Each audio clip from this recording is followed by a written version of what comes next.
Lalu datanglah si pencoba itu dan berkata kepadanya, "Jika engkau anak Allah, perintahkanlah supaya batu-batu ini menjadi roti."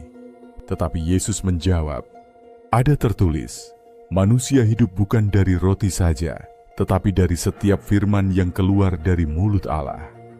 Kemudian iblis membawanya ke kota suci dan menempatkan dia di bubungan bait Allah, lalu berkata kepadanya, "Jika engkau anak Allah, jatuhkanlah dirimu ke bawah, sebab ada tertulis, mengenai engkau, Ia akan memerintahkan malaikat-malaikatnya, dan mereka akan menatang engkau di atas tangannya, supaya kakimu jangan terantuk kepada batu."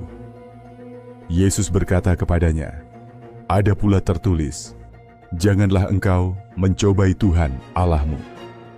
Dan iblis membawanya pula ke atas gunung yang sangat tinggi dan memperlihatkan kepadanya semua kerajaan dunia dengan kemegahannya, dan berkata kepadanya, "Semua itu akan kuberikan kepadamu, jika engkau sujud menyembah aku."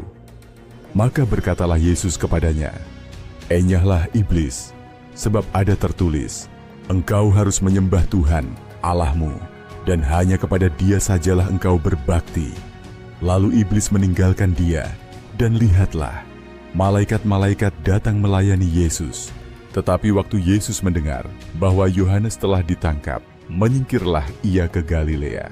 Ia meninggalkan Nazaret dan diam di Kapernaum, di tepi danau, di daerah Zebulon dan Naftali, supaya genaplah firman yang disampaikan oleh Nabi Yesaya, "Tanah Zebulon dan tanah Naftali, jalan ke laut, daerah seberang sungai Yordan, Galilea, wilayah bangsa-bangsa lain, bangsa yang diam dalam kegelapan, telah melihat terang yang besar, dan bagi mereka yang diam di negeri yang dinaungi maut, telah terbit terang."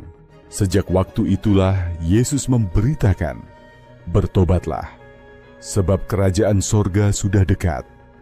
Dan ketika Yesus sedang berjalan menyusur danau Galilea, Ia melihat dua orang bersaudara, yaitu Simon yang disebut Petrus dan Andreas saudaranya. Mereka sedang menebarkan jala di danau, sebab mereka penjala ikan. Yesus berkata kepada mereka, "Mari, ikutlah aku, dan kamu akan kujadikan penjala manusia." Lalu mereka pun segera meninggalkan jalannya dan mengikuti Dia. Dan setelah Yesus pergi dari sana, dilihatnya pula dua orang bersaudara, yaitu Yakobus anak Zebedeus dan Yohanes saudaranya, bersama ayah mereka, Zebedeus, sedang membereskan jala di dalam perahu.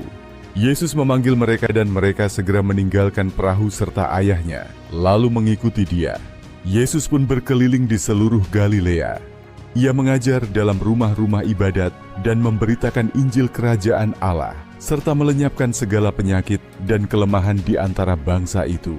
Maka tersiarlah berita tentang Dia di seluruh Syria, dan dibawalah kepadanya semua orang yang buruk keadaannya, yang menderita pelbagai penyakit dan sengsara, yang kerasukan, yang sakit ayan dan yang lumpuh. Lalu Yesus menyembuhkan mereka.